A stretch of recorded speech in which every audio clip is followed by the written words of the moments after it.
Hello and welcome to the Middle East Report. In this program today, we'll be discussing what does the future hold for Egypt as we approach the first anniversary since the multi-party presidential elections that saw the Muslim Brotherhood candidate Mohammed Morsi win the presidency in Egypt. We'll be assessing his presidency and his leadership to assess whether things have got better or have things got worse in Egypt. And I'm joined by my special guest today, is a professor and author from Egypt, Tarek Heggy.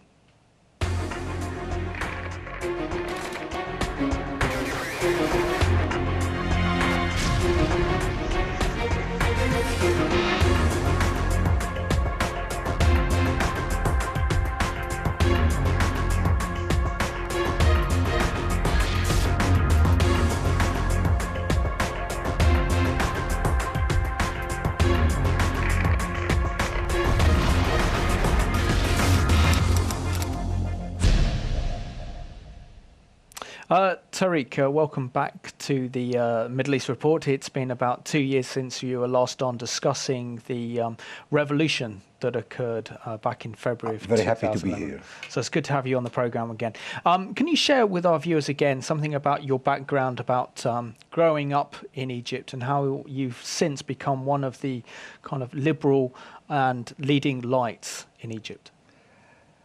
I was graduated from Ain Shams University with a degree in law in 1971. Since that time, which is a very long time, I have been living with two hats, the hat of an oil executive and the hat of the academician.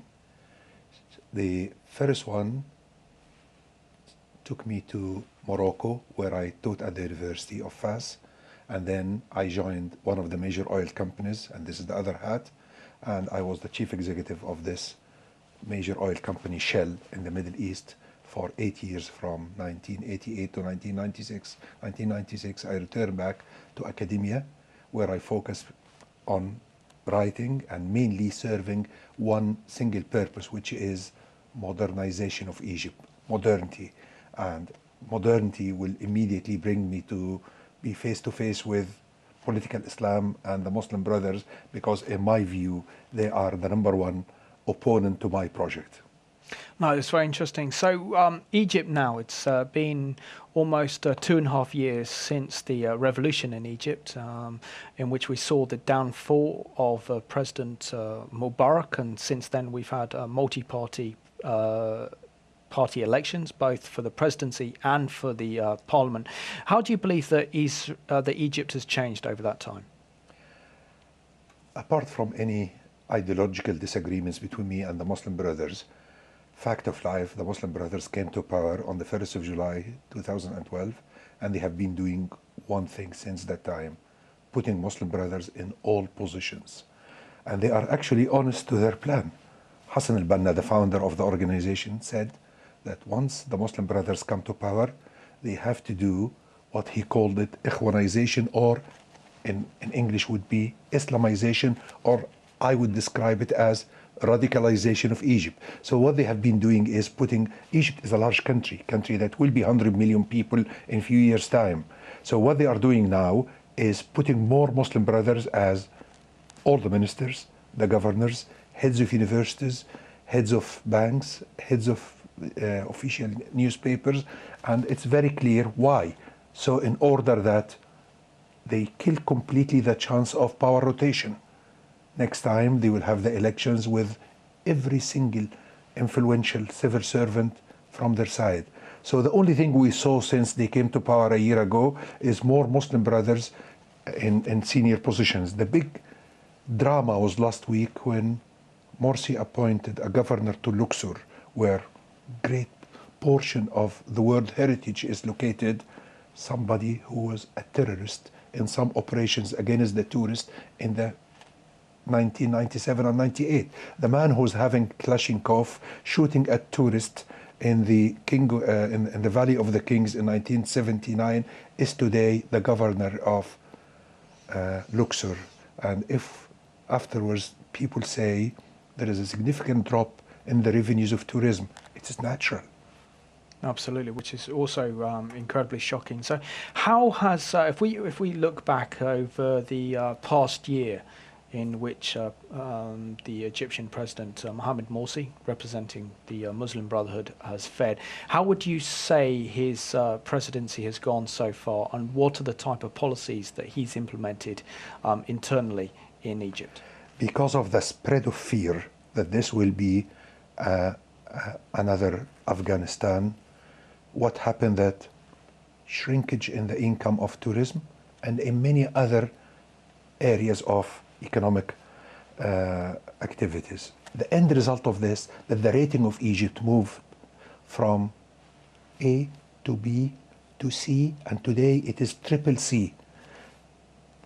Anything after triple C means bankrupt, means Greece. So Egypt now on the edge of being a copy of Greece. If the rating goes from triple C to D, it means that advice from the international financial corporations to the world: don't deal with this country, don't lend them money, don't go and have business projects there because it is dangerous. So this is what we achieved after 1 year with Morsi. Second thing is human rights. We have a backward march in areas like the legal treatment of women, the situation of the Christians in the country, and it is an outcome of being busy with recruiting more Muslim brothers in positions. This is the only thing Morsi has been doing. The whole economic situation is gloomy because he is not thinking of this. I don't think that the Muslim brothers aim at that. What they aim at is to make certain that Egypt, the largest Arabic-speaking country, will be always ruled by Islamists. And they are doing their best to guarantee this. And let us think of the economic sphere later on. But there will be no later on.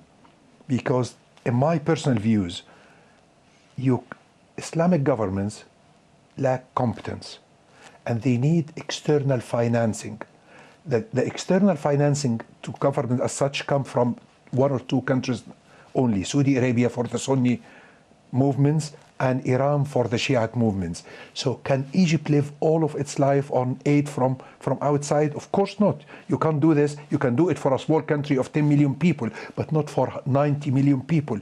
So I believe that this year give us the evidence that these people are ideological people in the time of no ideology. Nobody today works on ideology. You have either a good management or a bad management, a modern management or a poor management. But there is nothing called Jewish management, Christian management, Muslim management. There is nothing as such. The era of ideology is behind us. And the main difference between what's going on in Egypt and a place like Europe is that while religion is protected and respected in Europe, but respected as religion, you don't use it to govern people. But in our case, religion is being used to govern the masses. Yeah. And why should the West, why should Britain and Europe be concerned about the influence the Muslim Brotherhood are having on Egyptian domestic politics? There is no now difference between what happens in a country and the rest of the world. You have backward educational system in Pakistan, you get it reflected on you here in London. The same in Nigeria.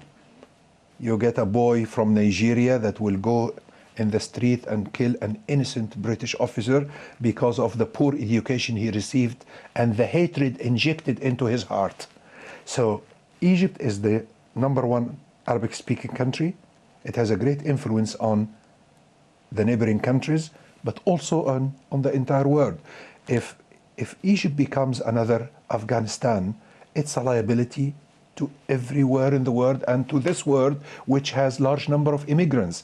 I mean, today, Europe has a problem with immigration. Do you want people to come here to help in your campaign of building a better future, or to say this is a wrong path and we will do our best to change it? Some people come here and I wonder why they come here. I mean, do you come to Sweden and Norway to change or to join? If you are here to change, you will not do it, by the way. I mean, everything says that science will prevail at the end. Ignorance will lose. But the price is enormous. And we've got a clip to go to now that looks at the history of the Muslim Brotherhood, also identifies who the Muslim Brotherhood are.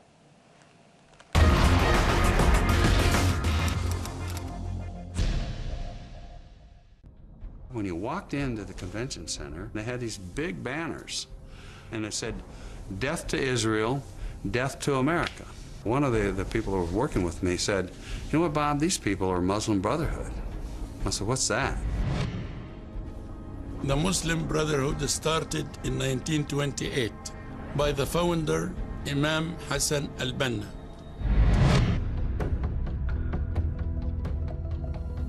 The Muslim Brotherhood had twin strategies. The first strategy is its public face, which is a political organization with charitable organizations. But the core of the organization and the master plan of the organization is a sense of world domination. Their ambition is limitless.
منهم من ذهب إلى أوروبا ومنهم من ذهب إلى أمريكا وبدأوا يؤسسون عملا إسلاميا خافت الصوت في أول الأمر واستمروا يعملون فكان ما نرى في الغرب اتحادات الطلبة المسلمين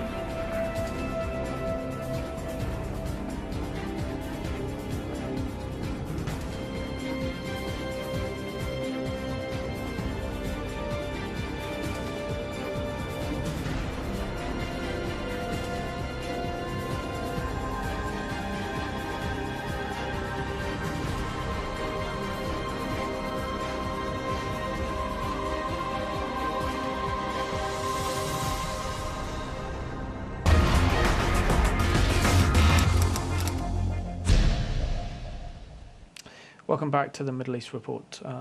Tarek, we saw in that clip the history and the political and religious ideology of the Muslim Brotherhood. And what surprises me the most is when we see the mainstream media coverage of Egypt, and particularly last year's presidential elections, that there's been no analysis on the ideology and the religious beliefs of the Muslim Brotherhood. Why do you think this is the case?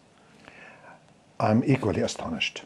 Since 1928, the year the Muslim Brotherhood organization was founded by Hassan al-Banna, the objectives have never changed. And people should remember that 1928 means 5 years only after the end of Ottoman Empire and the Caliphate system in Istanbul.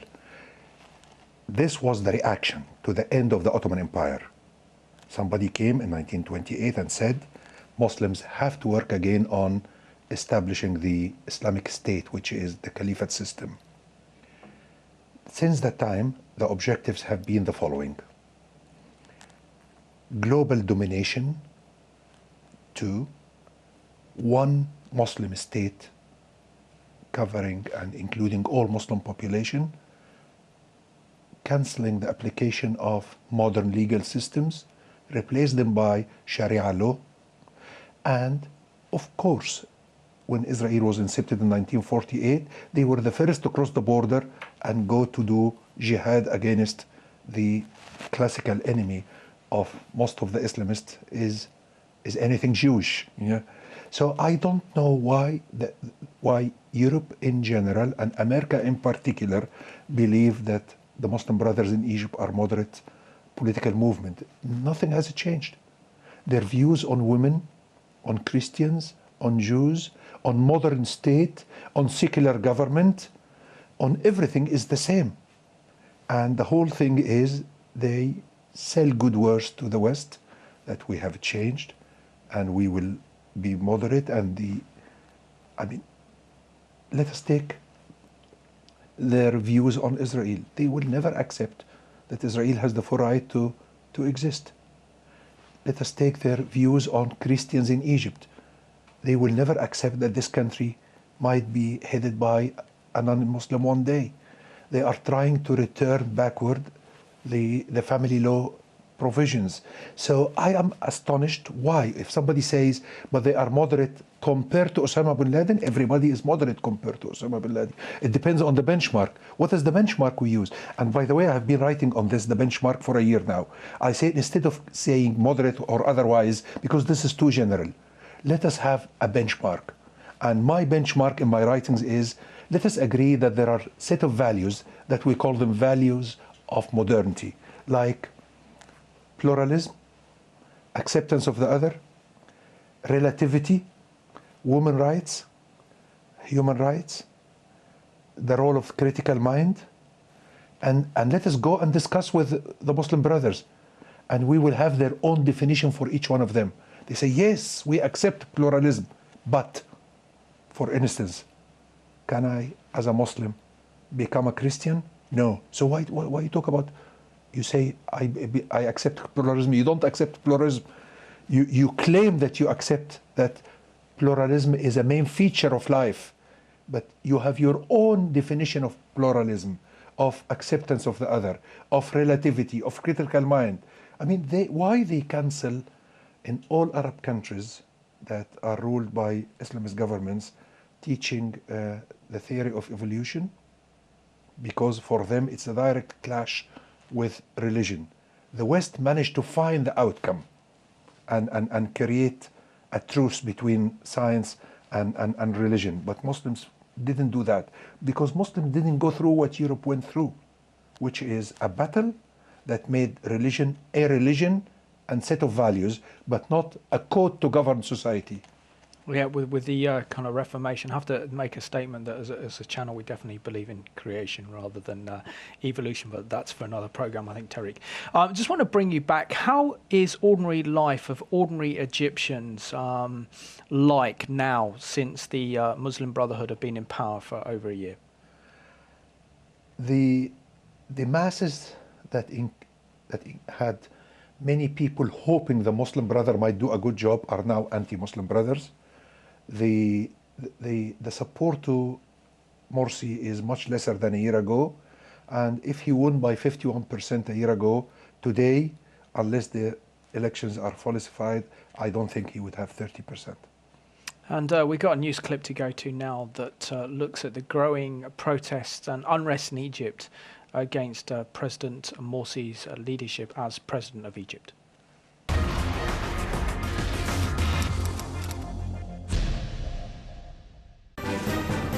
Anti-government protesters have been hitting the streets of Cairo, collecting signatures for a petition calling for the removal of Egyptian President Mohammed Morsi. They hope to collect 15 million signatures, and their plan is to stage a massive protest outside Morsi's Cairo palace to highlight what they say are his failures to provide security and prosperity. That's a very civilized way in delivering a message to President Morsi and to the Muslim Brotherhood group that they have failed in running this country. I tremendously understand the importance of holding elections once every 4 years, but after a great revolution like the one we had more than 2 years ago, I don't think that this country can take 3 more years of failure, 3 more years of lack of security, 3 more years of a failed economy, and a state of division and polarization that's caused by the policies of President Mohammed Morsi. Activists hope that the signature campaign can show the strength of anti-Morsi sentiment among the large sections of the public that have largely given up on politics since the popular overthrow of former dictator Hosni Mubarak in 2011. It is really a grassroots movement run by young people. young people who feel that they were betrayed, that their revolution was hijacked by non-revolutionaries, mainly by the Muslim Brothers, and they're trying to get it back. So to defiance or rebelling against the Muslim Brother is really the essence of that movement. There have been sporadic protests against President Morsi and the Muslim Brotherhood since taking office, but demonstrations have often been suppressed by the security services. The United States has largely refrained from criticizing President Morsi and continues to provide hundreds of millions of dollars of military aid to the strategically vital nation.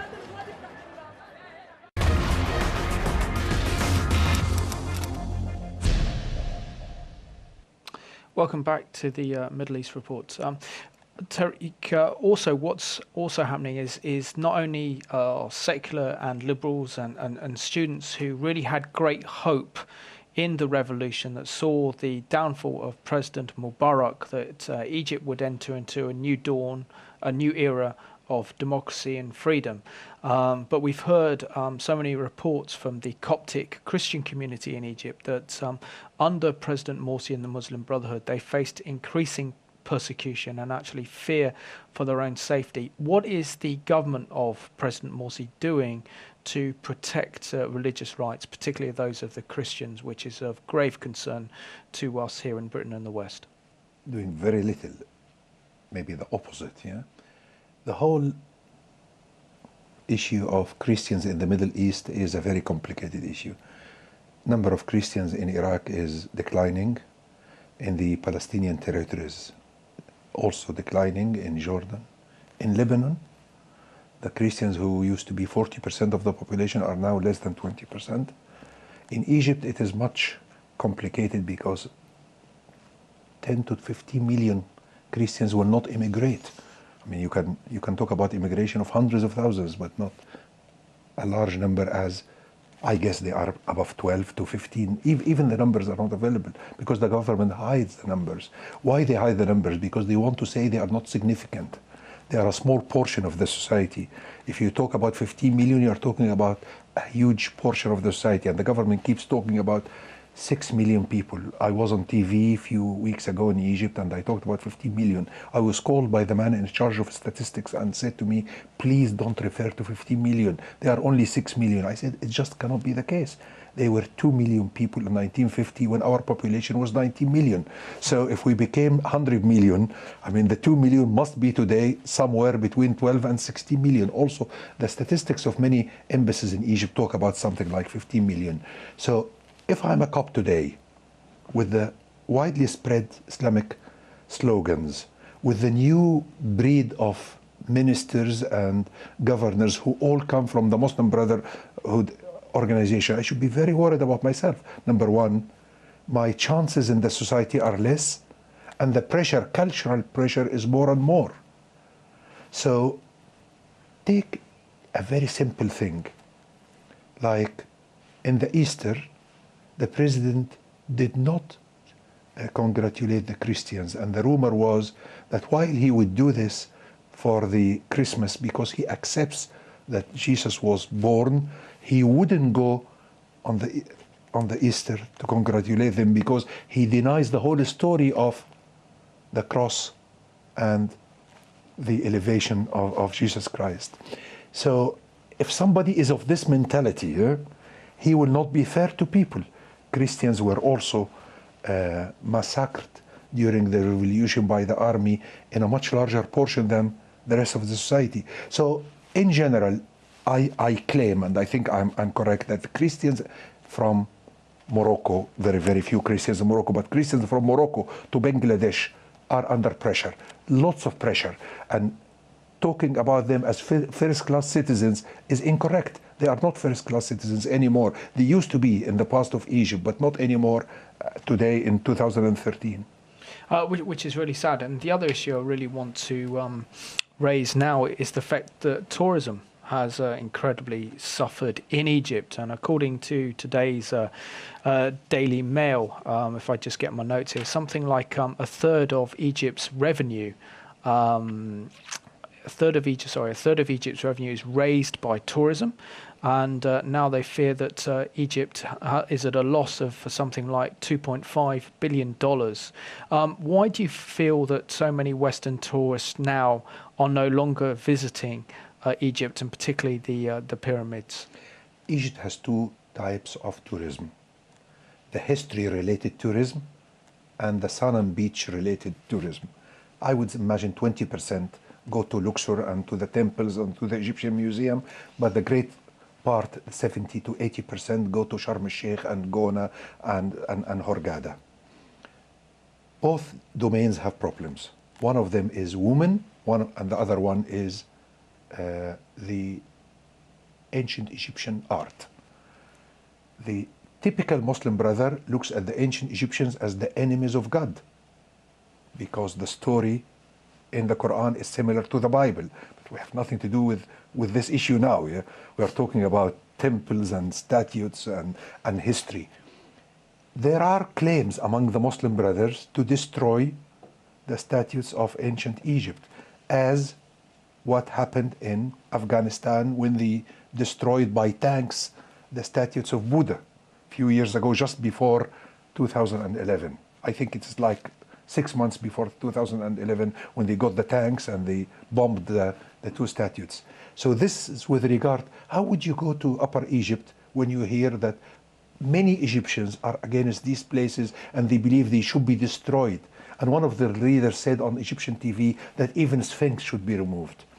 The other one is the key word is women. How would women from Europe and America go to the beaches with all of this blah blah about women and the way should be dressed and. So you have a problem in the two areas. And at the end, numbers speak clearly. You said that there is a significant drop of more than or slightly less than $3 billion. $3 billion for Egypt are very important. They are double the American aid, and they are like the income of the Suez Canal. Yeah. I also want to talk to you about aid, because there's been a recent report here that says that the headline that's 500 million pounds of EU taxpayers' money and around 70 million pounds from Britain that was donated to Egypt in aid has vanished, according to an audit report, and that the Muslim government has failed to protect human rights and that of ordinary Egyptians. What do you make of this report? I think it is, I love my country, but it's objectively a step in the right direction. How would you help a government that walks on human rights? Yeah? Human rights being general human rights, women rights, Christian rights. It is a natural result, and it tells that Europe sees more than what the USA does see. Because in this respect, Europe is way ahead. And I hate to say this, Russia sees more than both of them. Why? Because Russia was hit in Chechnya. And because Putin was the prime minister when the Qaeda people in Chechnya wanted to have independence, and he is the one who handled them. And that's why today he knows exactly what could happen in Syria if the regime that is not good, but still, if this regime falls, we might have a true Afghanistan in Syria much faster than what is happening in Egypt. I mean, surely the West is in a great position. I mean, the EU gives, as I've just quoted, 500 million pounds of European taxpayers' money in aid to Egypt, which, according to this report, has been used on corruption. So that money has just completely vanished, and that's 70 million pounds of British taxpayers' money. Combined with this, that the new Secretary of State, John Kerry, has given the Egyptian President Morsi 250 million pounds of aid package as a reward for the so-called political reforms going on in Egypt, and together with the $1.3 billion that America gives Egypt in the terms of military aid and assistance, surely the West can actually use this as leverage to ensure that the Muslim Brotherhood actually protect religious freedoms and protect the freedom of women and the freedom of rights and the freedom of democracy and freedom of press in Egypt, and carries out democratic reforms. But clearly they're not doing this. Yes, but in different degrees. I believe that Europe with the UK have a much better understanding to the situation than the USA. The USA, in my opinion, and in the opinion of many, many Egyptians, have betrayed the Egyptian civil society advocates by siding with the Muslim Brothers without agreeing on these points. Freedom of speech, freedom of religious freedom. I mean, who can talk about religious freedom today in Egypt? I mean, it is not there, yeah? So I believe that the West needs to use these instruments wisely, and it is not being used wisely. Yeah, and isn't there a great danger now that if America continues to fund Egypt's military project to the sum of something like $1.3 billion a year, and that the Egypt's relationship with Israel is incredibly fragile, and we could see the collapse of the peace treaty between Israel and Egypt in the near future, that all the American money and hardware that they're giving now could be used in a future war against Israel in the future. No doubt about it. One of the things that the Americans never understood is that the Muslim Brothers' view on Israel never changed. In May 1948, the first people to cross the borders of Egypt and the historic Palestine were the Muslim Brothers, who went to kill the newly born state. This view, we don't have any literature that suggests that they changed their views. Nothing. They are like many Palestinians who talk about 99 years truce. For me, as someone from the Middle East, I understand exactly the real intention of those who say we are very ready to accept 99-year truce. It means let us wait and see. Buy time. Maybe after 99 years, we are in a position to do what we wanted always to do, which is one state. I don't believe that many Arabs also believe in the two-state solution. I think that it's also a lip service more than a real conviction. People, because they know that in the short term, they can't do much. They say, okay, we accept.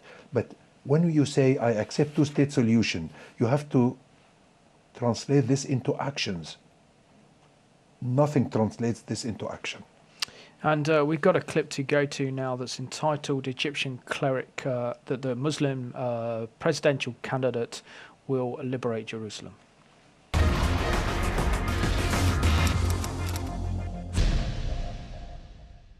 رأينا حلم الخلافة الإسلامية، حلم أرض الخلافة يتحقق بإذن الله على يد الدكتور محمد مرسي ومن معه من إخوانه وجماعته وحزبه. رأينا الحلم الكبير الذي نحلم به جميعا، الولايات المتحدة العربية. الولايات المتحدة العربية ستعود إن شاء الله، ستعود الولايات المتحدة العربية على يد هذا الرجل ومن معه إن شاء الله. ستكون عاصمة الخلافة، ستكون عاصمة الولايات المتحدة العربية هي القدس إن شاء الله. بكرة مرسي حرر غزة. أنا مصري بكل عزة. بكرة مرسي حرر غزة. بكرة مرسي حرر غزة. بكرة مرسي حرر غزة. بكرة مرسي حرر غزة. بكرة مرسي حرر غزة. تكبير تكبير تكبير. ستكون عاصمتنا ليست القاهرة ولا مكة ولا المدينة، وإنما القدس إن شاء الله. وسيكون هتافنا على القدس، رايحين شهداء بالملايين على القدس، رايحين شهداء بالملايين على القدس، رايحين شهداء بالملايين على القدس، رايحين شهداء بالملايين على القدس، رايحين شهداء بالملايين على القدس. من عيون كل اليهود طيار النعاس، يلا يا عشاق الشهداء كلكم حماس. من عيون كل اليهود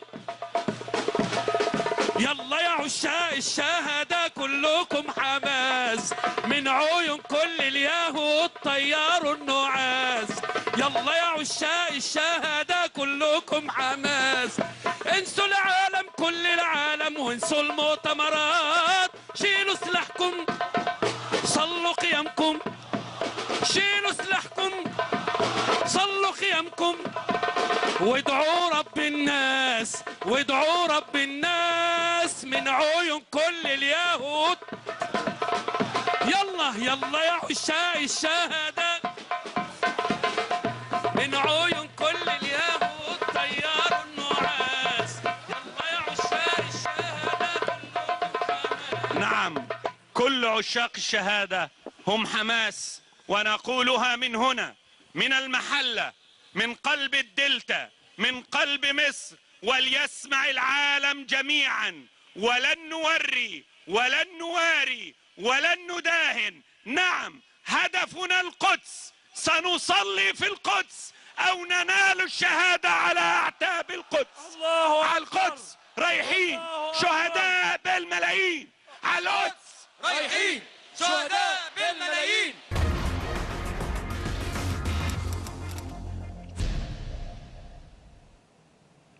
Welcome back to the Middle East Report. From that clip was very scary, and I've shown it a few times before on the Middle East Report, but it certainly reminds us of the Nuremberg rallies that Nazis held in the 1930s. And if that is not a wake-up call, it should be, because we are living in dangerous and precarious times, and it's time that we really begin to wake up to realise the threat that is emerging from the Muslim Brotherhood in Egypt, which will not only threaten Israel, but it will also threaten our security here in Britain and Europe.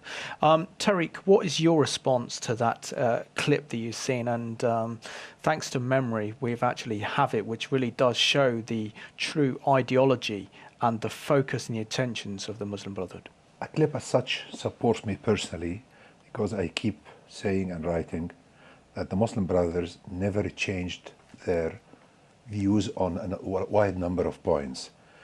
Things like peace, like others, like Christians, like women, like the word, like religious freedom, like freedom of speech. And a clip like this comes to support what I am writing and saying, because somebody would embark on a discussion with me, prove that they didn't change. Here is the evidence. Here is the proof.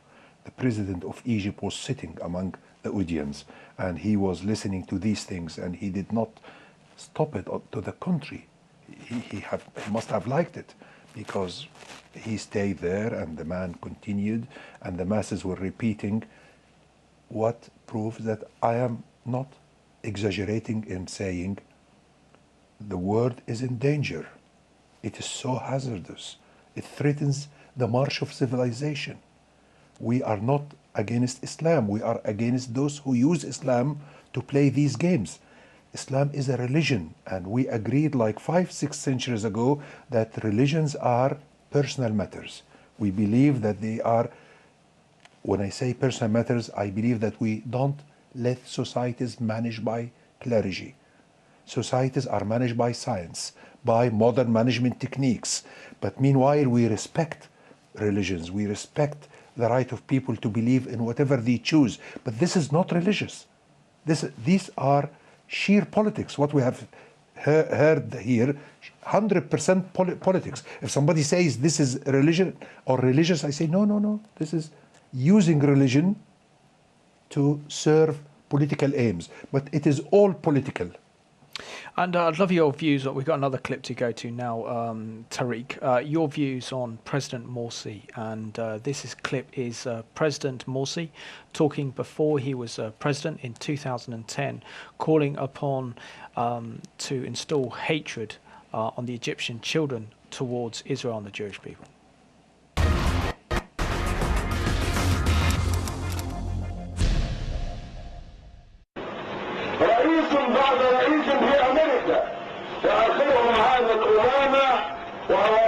عن ضمان امريكا لامن الصهاينه في ارض فلسطين بكل وضوح.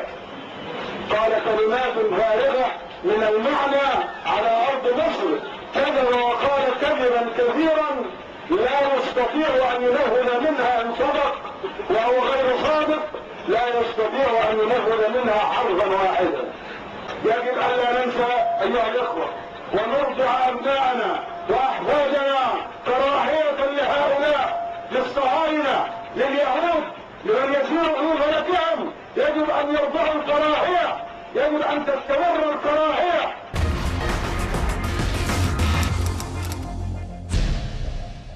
Tarek, we saw in that clip there really President Morsi expressing his views and opinions on Israel and the Jewish people, and calling upon the Egyptian children to hate Israel and the Jewish people. Isn't this the heart of the problem? And, you know, we've seen what hatred does, particularly with the rise of the Nazi party in Germany and where that can lead to.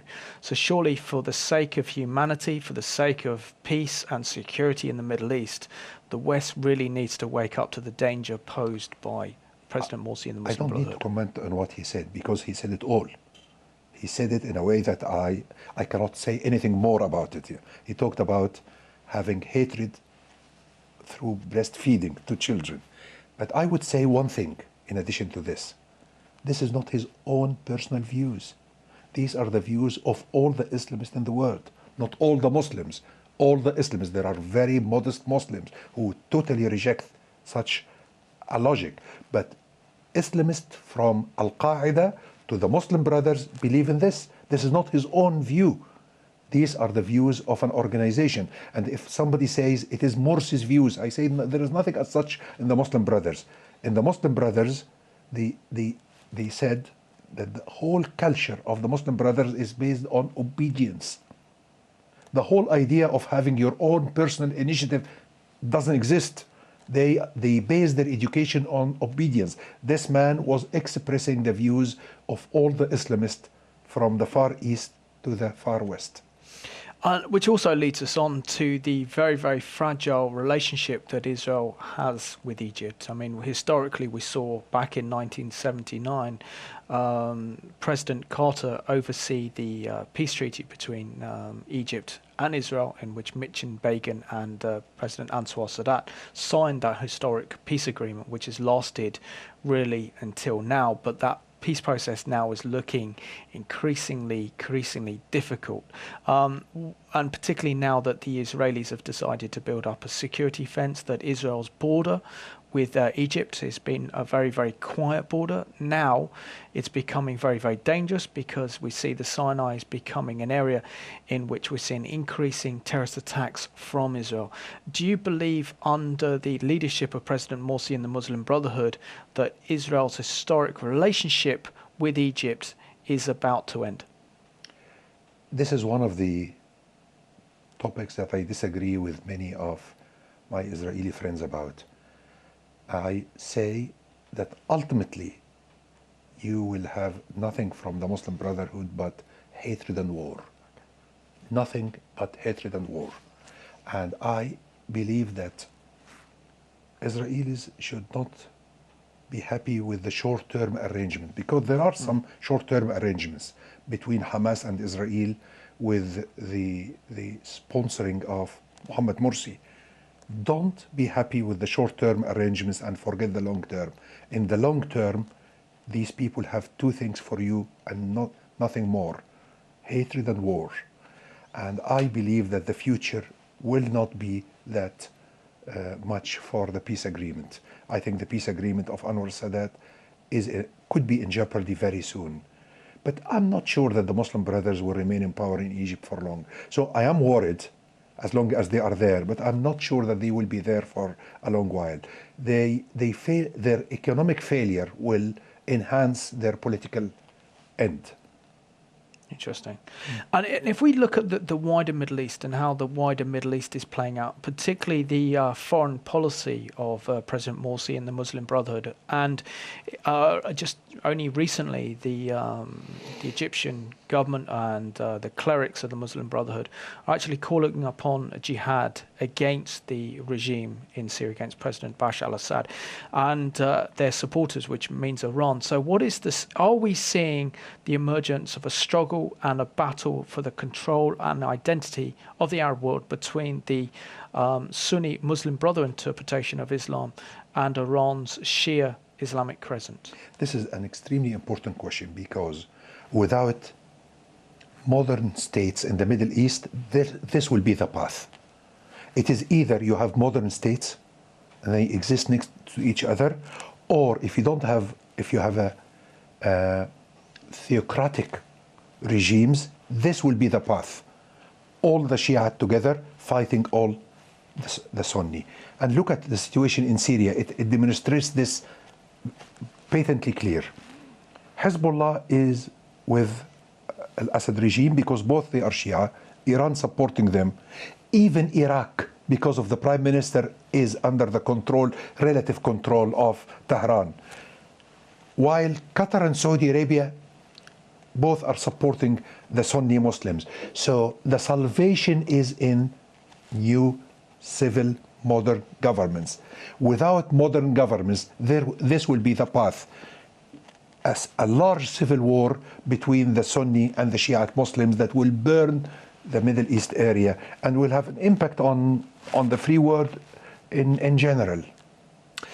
So how do we respond to this? How does the West respond to this? Because I do a lot of work in Europe, and the view within Brussels and that of the European Union is that we can deal with the likes of the Egyptian government, we can deal with President Morsi, we're willing to give him £500 million of European taxpayers' money, 70 million of British taxpayers' money, because he's democratic, because he was democratically elected. It means that Egypt now is a responsible government. But surely what it means is that you can have multi-party elections, but doesn't mean you're a democracy, because if you're a democracy, you have to have the instruments of democracy and the institutions of democracy, such as freedom of press, freedom of religion, the protection of women's rights, etc. And we're not seeing this. So why is Europe really not seeing the danger of what's happening and taking place in Egypt, which could have serious repercussions for the Middle East as a whole? If we imagine ourselves now in the time machine of Wells, and we go back to 1935 in Germany, 3 years after Hitler came to power, would you tell me that this man is democratic because he came via free elections? He came as a result of free elections. So free elections might bring to you a devil, and it did. 57 million people were killed because a man came to power democratically in Germany in the year 32 and 33. So let's finish with this.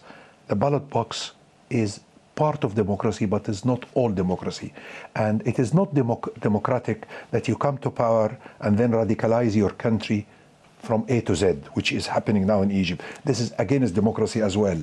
So I believe the West, let us take what you said, but from a Syrian perspective. The West will have to make certain choices now with regard to Syria. The Syrian Bashar regime is outdated, there is no doubt about it, far from ideal. But the alternative should not be Al-Qaeda regime. And it could be. So if the West and the USA cannot make certain that the new regime will not be a replica of Al-Qaeda, because most of the fighters are Al-Qaeda fighters. If you decide to arm them and you don't know whom you are arming, and you end up with somebody like Osama bin Laden, but a younger Osama bin Laden heading Syria, it's your mistake. You made the wrong decision of standing neutral for a long while, 2 years, and now you say, I will arm them. Whom are you going to arm? This is your question. And if you don't answer it appropriately and wisely, you will pay a price. Do you go and, as a West, do you go and kill the same kind of people in Mali and Nigeria and support them to come to power in Syria? Is this rational? Is this logical? They are the same people. You could end up in Syria with people like the people that France was fighting in Mali. And I think France was doing a very good job. Okay, I think we're down to the final 2 minutes of the programme, Heggy. So very quickly, in a minute, can secular reformers and those for democracy and opponents of President Morsi in Egypt look to Turkey's examples with the protests and the uprisings that are going on in Turkey as an inspiration if things get really bad in Egypt? We look at Turkey, but Turkey of Ataturk, not Turkey of Erdogan. Our role model is Kemal Ataturk, not Erdogan, who is reversing the wheel that was moved by Kemal Ataturk in 1923 and built a modern Turkey. Turkey was considered by the Americans to be the model for all the Muslims, but look at the dictator who nearly runs all the newspapers by himself. Yeah. Which is also very troubling. So what does the future hold for Egypt? I personally believe, and I hate it, but I accept it. It's good that we had the Muslim Brothers running Egypt. Without this, they would have been the dream of many people. It is a historic, imperative step. These people represent a great portion of the culture of the area. Let them come and fail, and let us build a civil Egypt without anybody looking backward and saying the Muslim Brothers could have been a good political power. They are a very dangerous political power. Tarek, I want to thank you so much for joining me on today's Middle East Report. It's been an absolute pleasure. Thank you for giving me the chance to be with you. Pleasure. And I want to thank you all for watching today's Middle East Report, where we focused on Egypt and particularly assessing the presidency of the Muslim Brotherhood candidate, President Mohammed Morsi. We have to learn the lessons by history, and if we don't fail to repeat them, that's why we have to really support brave and courageous men like Tarek Heggy, who is one of the leading Egyptians who are fighting for freedom and true democracy and modernization in Egypt, which will protect Coptic Christians, protect Israel's relationship with Egypt, and could actually bring about a new dawn and era in the Middle East if we see more men of his nature. And we've got a song to leave you with, which very much reflects the attitudes of young Egyptians growing up in Egypt, concerned about the state of politics in their country. So thank you for watching today's Middle East Report.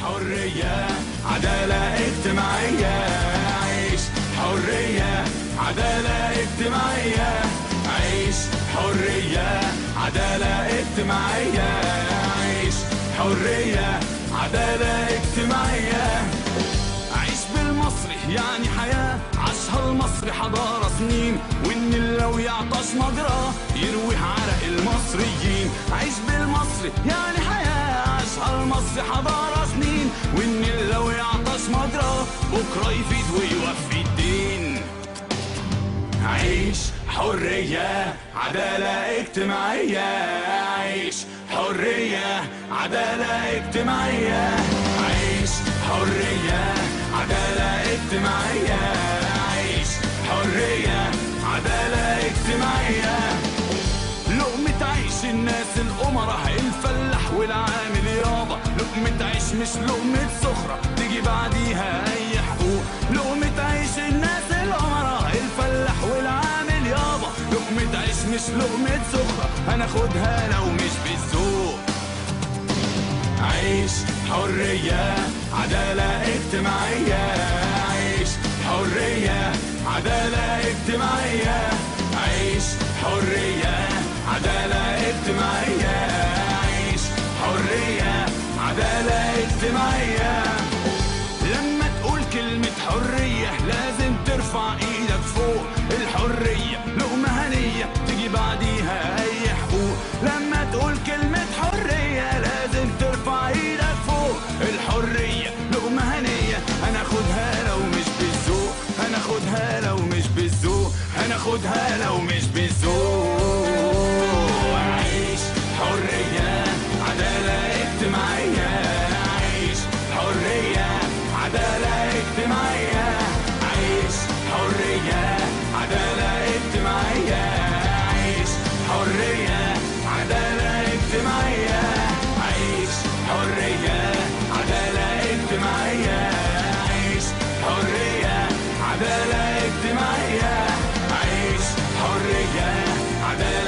اجتماعية عيش حرية عدالة اجتماعية.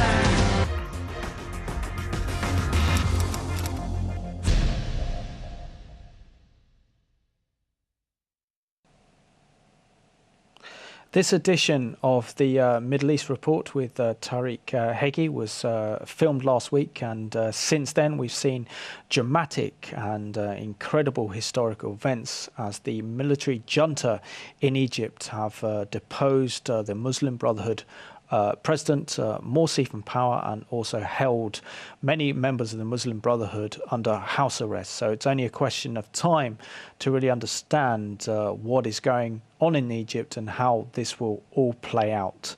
And thank you for watching today's Middle East Report.